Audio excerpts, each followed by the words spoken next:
I think pre-game performance from our perspective is focused around fundamentals.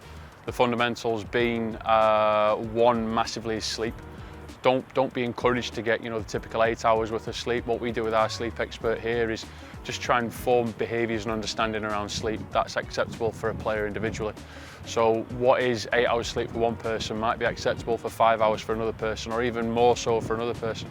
What we try and find is what is that sleep profile for that particular player, and make sure that they're adhering to that on a habitual basis, rather than just trying to get a good night's sleep the night before the game.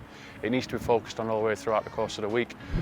I think nutrition's key. Nutrition's key. What I see, especially with the younger age groups, they've become quite highly reliant on carbohydrate, isotonic type drinks, which is a little bit confounding really when it comes down to the physiological responses you get from that and the fitness improvements you're trying to also get.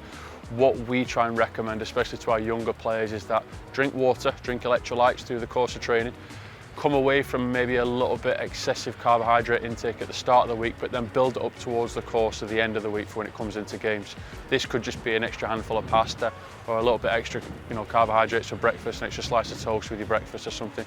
Nothing massive, but just little changes throughout the course of the week, rather than trying to dose up too much to try and get your energy in.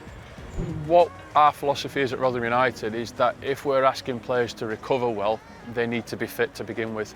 I think we are too reliant sometimes, especially in the younger age groups from other clubs that I've seen, on passive recovery modalities. We love to get the foam roller out, we love to have a stretching session. That is massively important. But for me, the ability to recover comes down to fitness. If we have a good aerobic base of a player to begin with, who is strong, athletic, capable of those high demands that we impose them in the game, and they're able to do that on a continual basis, automatically what we'll find is the recovery will just naturally occur. We ask players to run on recovery days. We ask players to run to get fitter. We ask players to run during games. Fundamentally, running is a big part of what we do here at Rotherham United, and I think that is massive in terms of our recovery as well.